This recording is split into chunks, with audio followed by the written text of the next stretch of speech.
네, 이번에는 승리의 정반합 시간입니다. 오후에 장을 좀 잘 풀어봐야 되는 시간이라서 투자의 이슈를 정반합을 통해서 토론해 보겠습니다. 오늘은 한규수 MBN 골드 매니저 함께합니다. 안녕하세요. 예, 안녕하십니까. 기회 연정에서 좀 민망하게 또 사실 좀 시장이 어렵다 보니까 여러 가지 이벤트를 통해서 이제 시청자분들, 투자자분들에게 뭐 소정의 뭐 치킨 이벤트라고 해봐야 얼마나 되겠습니까만은 그래도 이제 이벤트를 통해서 좀 힘도 드리고 저희들이 이제 아이디어를 나누는 과정에서 이렇게 댓글을 통해서 올려주시면 뭐 저와 이제 제작진에서 좀 선정을 해서 치킨 쿠폰 보내드리도록 하겠습니다. 힘내시기 바라고요. 그럼 바로 그러면 이제 본론으로 들어가 보면 일단은 좀 그래도 긍정적인 뉴스들이 나오고 있기 때문에 시장이 하락할 때 이 긍정적인 이슈들이 얼마나 투자 아이디어에 연결될지 좀 짚어보도록 하겠습니다. 첫 번째 이슈는 반도체 쪽인데요. 일단은 인텔 쪽에서 어제 뉴스를 보니까요. 그 AI 컴퓨팅과 관련된 반도체를 출시했다. 그러니까 경쟁 구도이긴 하지만 이게 어떻게 보면은 또 파이를 키워놓은 과정이지 않습니까? 그렇죠.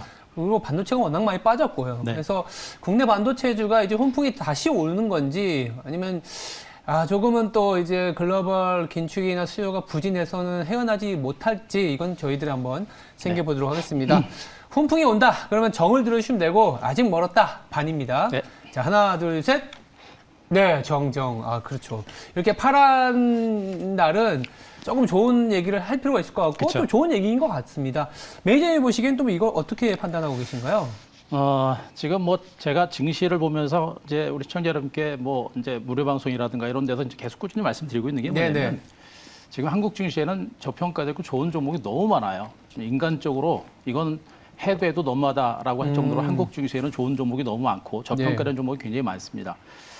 그중에 이제 반도체도 이제 대표적인 종목군 중에 하나다라고 볼 수 있겠고 네. 문제는 뭐냐면 이들 좋은 종목군들이 시세가 날려고 하면 미래 이제 주변 여건이겠죠. 주변 여건, 그러니까 미국이라든가 중국이라든가 이런 나라가 경제가 좋아져서 우리나라가 수출을 잘해서 그러면서 본격적으로 실적 호전에 대한 기대감이 주가 상승을 이끌어낼 수 있는데 네. 주변 여건 자체가 안 좋기 때문에 못 가는 겁니다. 그러니까 지금 뭐 인텔의 이런 이슈와 관련된 부분들은 분명히 호재입니다. 그러니까 지금 전 세계적으로 반도체와 관련된 부분은 전쟁이라고 보셔도 될 것 같아요. 네. TSMC를 선두로 해서 삼성과 인텔이 이제 반도체 전쟁에 들어가고 있고 또 시스템 반도체 쪽에 대해서 이제 인텔의 대규모 투자가 이루어지죠. 뭐 작년만 해도 약 19조 정도의 투자가 계속해서 이루어졌습니다만 규모 자체도 꾸준하게 늘어나고 있고 시스템 반도체에 대해서 공격적으로 배팅을 하고 있기 때문에 앞으로 삼성전자와 뭐 TSMC, 인텔의 이런 삼각구도의 형성하면서 반도체 시장의 캐파는 계속 커질 겁니다. 특히나 시스템 반도체 쪽에서 어떤 성장세가 계속해서 확산될 수 있는 가능성은 매우 높아요. 그래서 네. 이 반도체 쪽은 언제나 항상 원래 항상 시장의 이슈 그리고 시장의 중심 섹터로 움직일 수 있는 가능성은 있습니다. 문제는 뭐냐면 이들 종목이 지금 움직이느냐 내지는 나중에 움직이느냐 이게 관건인데 그렇죠. 뭐 제가 항상 말씀드렸듯이 지금 시장 자체가 안 좋기 때문에 시장이 전체적으로 안정이 되고 주변 여건 자체가 좀 더 안정이 되고 호전됐을 때 그때는 반도체는 우리가 반드시 봐야 되는 그런 섹터로 보이고 있어서 뭐 지금은 좀 아쉽지만 반도체 관련주는 지금 당장 간다라는 관점보다는 중기 관점에서는 우리가 반드시 주목해야 될 그런 섹터로 보시면 될 것 같습니다.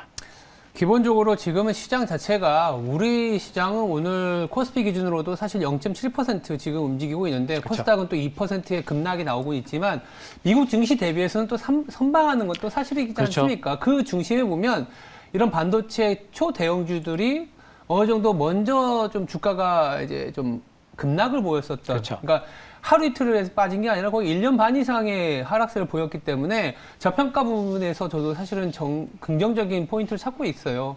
하이닉스 같은 경우에는 뭐 PBR로 보면은 1배를 지금 깨고 내려가는 상황이기 때문에 이 정도 가격에서 과연 팔아서 무슨 이득이 있을까? 그러니까 수채 이런 것도 있습니다. 전략적인 측면에서는 삼성전자 하이닉스가 여기서 더 빠진다 그러면 다른 기업들, 그러니까 코스피 내 다른 기업들은 더 하락하지 않겠냐는 측면? 네, 지금 뭐 그렇게 봤을 때. 중소형주 같은 경우는 이제 그런 경우 많죠. 중소형주 네. 같은 경우는 뭐 계절적인 이슈가 있습니다만 결국에는 대형주들이 올라갈 때 조금 올라가지만 또 올라갈 때는 코스닥이 빨리 움직여요. 그 변동성이 굉장히 크죠. 근데 코스닥 종목들의 경우는 지금 같은 약세장에서는 만약에 코스피가 여기서 한 0.5%만 밀리면 코스닥은 한 2%가 밀리는. 지금 딱 오늘 같은 날이거든요. 그렇죠. 이런 형태가 될 수 있는 가능성이 그래서 큽니다. 또 5월은 또 중소형주들이 또 실적 발표가 많다 보니까 이게 뭐 실적이 잘 나오는 기업들이야 뭐 괜찮겠지만 사실은 또 요새는 잘 나오면 뭐 피크아웃 논리로 인해서 변동성이 심해지다 보니 저는 이제 반도체 얘기가 나온 김에 어떤 식으로 보냐면 전략적인 측면에서는 여기서 굉장히 안 좋은 매크로 상황이 오더라도 국내 증시에서 좀 방어적인 역할을 할 수 있을 거다라는 생각이 드는 거고 아니면 우리가 예상치 못하게 경기가 여기서 조금은 턴아웃해서 좀 바닥을 다져간다라고 하면 반도체는 항상 경기 회복 초반에 좀 시세를 많이 뽑거든요. 그렇죠. 아시겠지만 그렇게 보면은 반도체 대형주가 가격 매력도 잡아주고 그리고 어쨌든 소부장은 뭐 성장성 있는 기업들로 다시 또 움직일 테니 어제 같은 경우가 대표적이었거든요. 어제 반도체 소부장이 잘 움직여졌잖아요. 그런 기업들이 약세장에서 움직임을 좀 더 면밀히 봐야 되지 않겠냐는 생각에서 정을 들었는데 사실 지금 시장이 너무 어렵다 보니까 이런 아이디어들이 잘 워킹은 안 하는 것 같습니다만 매전이 보시기에 좀 주목해 봐야 되는 종목이나 어떤 뭐 섹터 반도체도 많지 않습니까? 어디에 있을까요? 종목은 진짜 뭐 좋은 종목이 너무 많아요. 인간적으로 뭐 지금 반도체 업황 자체가 뭐 꺾였다라고 보는 것도 그렇고요. 아직은 전체적으로 이제 뭐 이렇게 이제 인텔이라든가 TSMC라든가 삼성 같은 이런 대기업들이 시스템 반도체 쪽에 투자를 하게 되면 실질적인 수혜 섹터들은 뭐 중소형주들 굉장히 많습니다. 그렇죠. 그렇기 때문에 그쪽에 대해서 우리가 계속해서 주목을 해야 될 것 같은데 일단 반도체 관련주에 대해서 제가 이제 뭐 정을 들은 이유는 아까도 말씀드렸습니다만 좋은 종목이 너무 많아요. 근데 당장의 어떤 시세 분출을 기대하는 것보다는 전반적인 시장 자체가 좀 안정이 되고 주변 여건이 좋아지면서 시장에 살아났을 때 그때 우리가 분명히 봐야 되는 섹터이기 때문에 우리가 반도체 쪽에 대해서는 계속해서 주목을 해야 될 것 같고 오늘 이슈가 이제 뭐 인텔의 이제 투자에 따른 반도체 관련주의 시장에 대한 분석인데 인텔에 투자를 하면서 실질적으로 수혜가 될 만한 종목군들을 중심으로 보는 게 지금 현재 오늘 이 이슈에 좀 맞는 게 아닌가라는 그런 생각을 좀 하고 있습니다. 그중에서 제가 이제 보고 있는 종목이 ISC 같은 종목군들을 대표적인 종목으로 보시면 될 것 같아요. 오늘 ISC 같은 종목들도 약간 뭐 약보합적 시세가 나오고 있는데 최근에 반도체 장비들 중에서 상당히 많이 올랐던 그런 종목 중에 하나입니다. 일단 이 종목군 같은 경우는 일단 그 성장 가치라는 부분들, 성장 가치라는 부분들에 대한 어떤 성장 가치와 실적에 대한 기대치가 상당히 큽니다. 일단 후공정 테스트, 그 소켓을 생산하는 업체인데 세계 1위라고 보셔도 될 것 같아요. 이런 업체가 실적에 대한 기대치가 상당히 큰 상태이고요. 또 실질적인 고객사가 인텔입니다. 인텔사기 때문에 실질적으로 인텔에 투자에 따른 수혜주로 부각이 될 수 있고요. 또 최근 장세의 특징이 이렇게 올랐던 종목군들이 추세적으로 상승하는 경우가 좀 더 많습니다. 특히나 요 ISC 같은 종목들도 이런 강한 성장성에도 불구하고 굉장히 진이기면서 시세를 못 냈던 종목이기 때문에 코스피 지수가 지금처럼 2,500선 정도만 지켜준다라고 한다면 전반적으로 반등할 수 있는 가능성이 있는 것으로 보고 있어서 ISC 정도 보고 있고요. 하나 더 정도 보게 되면 이제 코미코라는 종목도 좀 보고 있습니다. 자, 이 종목도 뭐 정밀 코팅이라든가 특수 세정을 그 전문으로 하는 업체인데 반도체 후공정 쪽에서 굉장히 괄목할 만한 기술력을 가지고 있는 그런 종목 중 하나입니다. 가장 큰 메리트는 이제 미국의 이제 오스틴 공장을 가지고 있는 것이 이 종목의 또 인텔 수혜에 따른 수혜주로 부각이 될 수 있고요. 현재 주가도 뭐 중간 바닥을 다지고 이제 고개를 살짝 들고 있는 그런 과정들이기 때문에 아셨듯이 지수가 이 정도 선에서 안정만 되게 되면 이런 종목들 뭐 개별적인 반등은 좀 가능할 거로 보고 있습니다. 뭐 단기적인 관점에서 보겠습니다만 중장기적으로 만약에 시장 자체가 뭐 이 정도 선에서 안정되고 좋아진다라고 한다면 뭐 추세적인 반등도 가능한 종목이니까 뭐 중기적으로도 같이 주목할 만한 종목으로 말씀드리겠습니다. 네, 중기적으로 이제 봐야 될 종목을 ISC하고 코미코를 좀 언급을 해주셨는데요. 그럼 저희 둘이 사실 또 지금 타이밍엔 반도체 안 볼 필요 봐야 된다라는 얘기를 한 김에 빠르게 합을 한번 이끌어 볼까요? 예, 뭐 합을 한번 이끌어 보겠습니다. 일단 뭐 말씀하셨듯이 반도체 쪽은 워낙에 이제 좋다라고는 보셔도 될 것 같아요. 자, 좋다라고 보셔서 우리가 이제 주목을 할 필요 있는 그런 종목으로 섹터로 보시면 되고, 자, 결론적으로는 지금 당장부터는 우리가 시세를 분출을 기대하지 말고 조금 시장의 전반에 걸쳐서 안정세를 되찾을 때를 대비해서 우리가 반도체 장비 쪽은 종목 분석에 유망 종목 발굴에 뭐 사력을 다해야 되겠죠. 그런 종목을 발굴을 해놓고 나중에 시장 자체가 좀 더 안정이 되고 또 반도체 섹터의 어떤 업황 개선에 대한 기대감 이런 것들이 있을 때는 그때는 좀 적극적으로 매매하자라는 그런 관점에서 반도체 장비주들을 정리를 드리겠습니다. 알겠습니다. 긴 차원에서 이제 나쁘지 않은 어떤 섹터이기 때문에 종목을 좀 발굴해야 된다는 얘기를 드리고 있고요. 두 번째 주제로 넘어가면은 금리가 문제지 않습니까? 지금 최근에 금리가 많이 올라가는데 그 금리 올라가는 거에 대한 수혜주가 사실 금융주에서도 유독 이제 조금 더 부각이 되는 게 보험주거든요. 보험주에 대해서는 금리가 올라가면 당연히 좋다라는 부분들은 투자자분들도 잘 아시겠지만 이게 선반영된 건지 아니면 지금 상황에서 좀 대안이 될지 이게 좀 궁금합니다. 매력도가 아직은 높다 싶으면 정, 선반영인 것 같다 그러면 반을 누르시면 됩니다. 자, 하나, 둘, 셋. 이거 갈렸네요. 그러면 제가 먼저 얘기를 들어보겠습니다. 네. 시장이 워낙 어렵고 우리가 기대해 볼 수 있는 가치 중에 실적이라는 게 부분이 있지 않습니까? 그쵸. 그래서 실적 시즌에 아무래도 보험주는 지금 실적 서프라이즈 나올 가능성이 굉장히 높아 보입니다. 네. 기본적으로는 금리가 많이 올라 있고 더불어서 이제 생보사보다는 손보사가 실적이 괜찮은 것 같아요. 생보사보다는 손보사 왜 그러냐면 우리가 이제 코로나 때문에 이렇게 손해율이 상당히 낮은 수준에 있기 때문에 이런 부분들 따지면 상대적으로 그래도 좀 대안주로서는 5월이 좀 변동성이 심한 장이라 손해보험사들 중심으로는 좀 그래도 괜찮은 아이디어가 유지되지 않겠냐는 생각에서 정을 좀 들었고요. 다만 금융주 내에서도 은행이나 증권 같은 경우에는 뭐 시장이 워낙 하락하게 되면 금리가 오르는 것보다는 오히려 시장 하락에 대한 변동성에 노출되고 은행은 금리 오르다 보니까 이 대손 비용에 대한 이 우려들이 조금씩 나오고 있어요. 대출도 어제 나온 거 보면 조금은 그로스가 좀 많이 낮기 때문에 오히려 금융주 안에서 기관 매니저들도 포트를 구성할 때 증권, 은행은 안 되더라도 보험은 들고 가지 않겠냐는 생각에서 정을 들었습니다. 예, 반대의 의견은 좀 무엇일까요? 일단 반대 의견은 일단 저는 금리 인상이라는 재료가 좀 많이 반영됐다. 요것에 많이 대해서 반영됐다. 일단 이제 포커스를 맞췄습니다. 최근에 국내 증시가 지수가 이제 작년부터 계속해서 떨어지는 구간에서도 보험주들은 올해 연초까지도 보험주들은 시세가 나오면서 강세를 보였습니다. 이 얘기가 뭐냐면 단순하게 이제 뭐 1분기, 2분기의 금리 인상만 이제 실적 주가에 반영된 것이 아니고 저는 이 보험주들의 이런 어떤 시세 분출이 올해 전체적인 미국의 어떤 공격적인 금리 인상이라든가 또 그에 따라 한국의 금리 인상이라는 그 재료까지, 그러니까 올해 금리 인상분까지 거의 주가에 반영이 된 게 아닌가라는 그런 판단을 좀 하고 있습니다. 실질적으로 메리츠화재 같은 종목들은 주가가 한 53,000원까지 갔다가 최근에 두 번에 걸쳐서 주가가 이제 급락이 나오는 이런 형태가 되고 있는데 네. 대부분의 이런 대장주 맨닥의 종목이 이렇게 급등 후에 급락이 나오는 패턴들은 뭐냐면 결국엔 고점에 대한 부담감에 의한 매물 출회가 늘어난 것이고 또 지금 현재 주가가 이제 눌림에서 반등이 나오고 있는 것은 최근 낙폭과 된 기술적인 반등 성격이 좀 강하다고 보고 있습니다. 그래서 실적에 대한 기대치는 저도 분명히 좋고 올해 연말과 내년까지 보더라도 금리 인상이 이어지게 되면 보험주들의 실적이 좀 더 좋아질 수 있는 가능성이 있는데 저는 그런 어떤 실적에 대한 기대치가 저는 반영이 됐다라고 일단은 보고 있어서 제가 이제 이 그 보험주들에 대해서는 그 반을 일단 들을 거고요. 네. 또 이제 주가가 만약에 올라간다고 하더라도 이미 그 재료가 반영이 됐기 때문에 매물 압박이 좀 많이 늘어날 수 있어요. 그래서 보험주들은 제가 신규 접근하는 것보다는 가지고 있는 분들을 중심으로 반등이 나올 때마다 좀 물량을 줄이시고 저는 빠져나오는 게 맞지 않을까라는 그런 생각이고 또 보험주보다도 지금 장세는 가만히 보시면 정말 주가가 많이 빠져서 좋은 종목이 진짜 너무 많습니다. 지금 당장은 보험주에서 잠깐 수익이 날 수 있어도 결국엔 리스크 관리적인 측면과 그리고 향후 기대 수익률을 보게 되면 보험주보다는 다른 섹터들이 좀 많이 빠지고 소외되고 저평가된 종목이 좀 낫지 않을까라는 그런 판단을 좀 하고 있습니다. 어떻게 보면 아까 반도체에 대한 얘기가 사실 이 어떤 대답일 수도 있겠네요. 그렇죠. 네, 이거 보험주 같은 경우에는 뭐 알고 있는 재료고 물론 실적으로 잘 나오지만 기본적으로 이제 좀 선반영이라든지 이 이상에 대한 모멘텀이 저도 이제 사실 방어적인 개념에서 말씀을 드렸던 그렇죠. 거기 때문에 앞으로 이제 코로나가 위드 코로나 진행되면 손해율이 좀 높아질 수도 있는 건 저도 알고 있어서 그런 부분들도 좀 감안을 해봤습니다만 상대적으로 좀 잘 버티지 않겠냐는 측면이었는데 그렇다면 합을 한번 제 2개까지 포함해서 네. 다시 한번 정리 부탁드릴게요.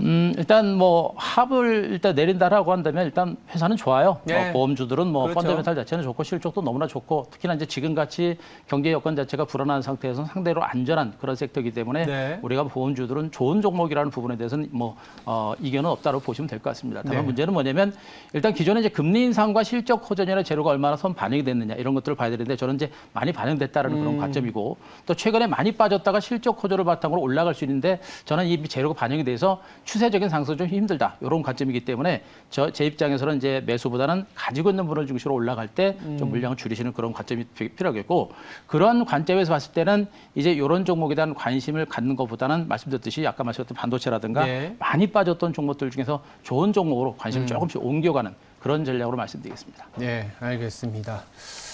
그리고 지금 저희가 이벤트 중이지 않습니까? 네. 민망하게도 제 이름으로 이제 삼행시를 하고 있는데, 꽤 많은 분들께서 올려주시고 계신데, 요거 하나 제가 한번 소개시켜 드리고 싶어서, 이 러시 분이신데요. 신이시여, 거창합니다. 매경을 보고 계시다면, 중단하소서, 하락장을. 호떡 뒤집듯 상승장으로 뒤집어 주소서 이렇게 나와 있네요. 만약에 정말 시장이 반등에 성공해서 상승장이 나오면 신께서 매경을 보고 계신 거네요. 그렇죠. 네. 그리고 지금 멘트 중에 제일 생각나는 게 호떡 뒤집듯이 장이 살아났으면라고 말씀하셨는데 네. 가능합니다. 어떡해요? 저는 가능하다고 봐요. 그래요? 그러니까 지금 시장 자체가 일단 많이 빠졌고요. 네. 너무나 많이 빠졌고 지금 시장이 침체 국면에 나오고 있는 이유가 이제 두 가지죠. 네. 지금 중국의 지금 이제 제로 코로나 정책 그리고 네. 이제 러시아 전쟁입니다. 이 두 가지가 지금 전 세계 증시를 쥐락펴락하고 있는 그런 악재들입니다. 근데 과거 같으면 전쟁 터지고 나면 금방 끝나겠지 뭐 이런 그렇죠. 얘기가 많았었죠. 네. 근데 지금 러시아 전쟁과 그다음에 중국의 제로 코로나 정책이 일단 쉽게 안 바뀌는 정책이에요. 장기적으로 막 가고 그렇죠. 있어요. 그러니까 정책적인 부분이고 정치적인 부분이기 때문에 독재자들의 독재 국가에서 나타나고 있는 정책이기 때문에 쉽게는 안 바뀔 겁니다. 네. 하지만 그래서 시장이 힘들대 그렇지만 그 정책이 만약에 한순간에 뒤집힐 수도 있죠. 그럴 수도 있죠. 그렇게 될 수도 있습니다. 그게 우리가 예측하기 어려운 그런 부분이긴 네. 합니다만 어느 한순간에 그게 뒤집히게 되면 시장은 막말로 이제 호떡 뒤집듯이 시세가 크게 올라갈 수 있는 가능성이 있어요. 그래서 맞습니다. 지금은 지루하지만 이 정치적인 이벤트 두 가지만 사라지게 되면 시장은 분명히 치솟을 수 있는 그런 가능성이 있기 때문에 네. 포기하기보다는 좀 자신감을 좀 가졌으면 좋겠습니다. 사실 저 그런 기억들이 많습니다. 2004년, 2006년에도 시장 끝났다는 얘기들이 나왔었거든요. 그렇죠. 2006년에 중국에서 뭐 무너지고 그랬는데 진짜 호떡 뒤집듯 신이 우리를 바라봤는지 모르겠지만 인간은 또 극복하는 어떻게 보면은 생물체지 않습니까? 그걸 좀 기대해 봅니다. 네. 그리고 이제 세 번째 주제는 그러니까 첫 번째 주제가 어떻게 보면 저희가 반도체였잖아요. 네. 그러니까 세 번째 주제는 자동차예요. 어떻게 보면 자동차와 반도체가 중심을 잡아준다면 시장이 흔들림 속에서도 뭔가 이후에 어떤 그림을 담아가는 큰 그림에서는 괜찮은 아이디어가 될 텐데 공교롭게도 다음 주에 바이든 미 대통령이 방한을 하다 보니까 예정이죠. 그 자동차하고 반도체 쪽에서 조금씩은 아이디어들이 나오는데 이 자동차 쪽은 미국의 그 전기차 공장 부지가 막 이제 나오고 있더라고요. 네. 이제 아직 확정인지는 모르겠습니다. 기사상으로만 봤는데 신성장 동력으로 계속 얘기 나왔던 게 전기차 미국에서 얼마나 파느냐 이런 거였거든요. 이게 제목에도 있지만 미 전기차 시장의 진심인 현대차 자동차를 지금 담아봐야 될지 저희들이 한번 빠르게 네. 올려보겠습니다. 정이면 당연히 담아야 되는 거고 반이면 좀 기다리자라는 겁니다. 자, 하나, 둘, 셋. 네, 정. 그렇다면 반도체와 자동차를 담자라고 보면 호떡 뒤집듯 시장이 바뀔 때 이걸 좀 갖고 있어야 된다 이런 생각일 수 있는 거죠. 가지고 있어야 된다라는 생각은 뭐 아마 작년부터 하신 분들도 굉장히 많을 거예요. 작년부터 했으면 그죠? 좀 많이 아프죠. 네. 많이 네. 아프지만 네. 그래도 상대적으로 선방하고 그래도 정말 우리나라가 뭐 반도체 쪽도 강세입니다만 작년부터 해가지고 자동차 쪽도 굉장히 강세여가지고 한국 경제를 떠받친 그런 산업 섹터 중에 그렇죠. 하나다. 네. 일단 그런 부분에서는 뭐 변함이 없을 것 같습니다.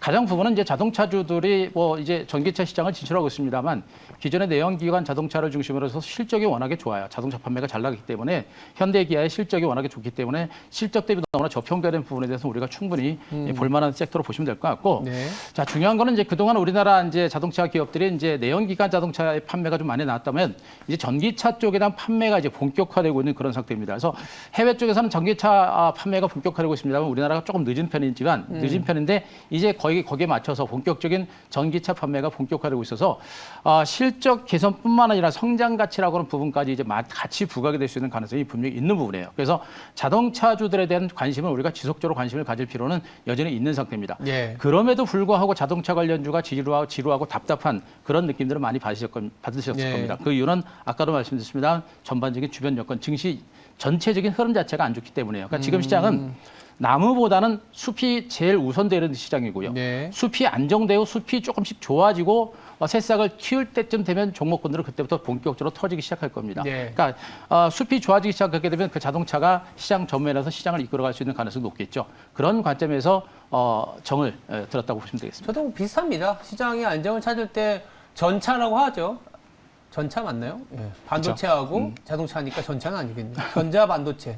어쨌든 저기 IT와 특히 반도체 그리고 자동차가 시장의 중심이 되지 못한다면 사실 한국의 수출이 이제 높지 않다는 거기 때문에 그렇죠. 시장이 이제 바닥을 못 잡을 거고, 그리고 자동차 같은 경우에는 워낙 소외를 많이 받아왔기 때문에 우리가 흔히 얘기하는 밸류에이션 차트로 본다면 지금 가격에서는 사실 사야 되는 게 맞거든요. 네. 근데 시장이 워낙 안 도와주다 보니까 그런 건데, 어떠한 것이 트리거, 즉 이 촉매제가 될지 모르겠지만 뭐 전기차든 여러 가지 투자 아이디어가 나온다라는 거는 그동안 짓눌렀었던 밸류에이션이 이제 성장성도 부과되는구나, 그런 생각에서 저는 반도체와 더불어서 자동차도 한번 지금 시기에는 슬슬 담아봐야 되지 않겠나 네. 라는 생각에서 정을 들었습니다. 그러면 빠르게 합으로 한번 이끌어 주시죠. 그리고 중간에 너무 많지 않습니까?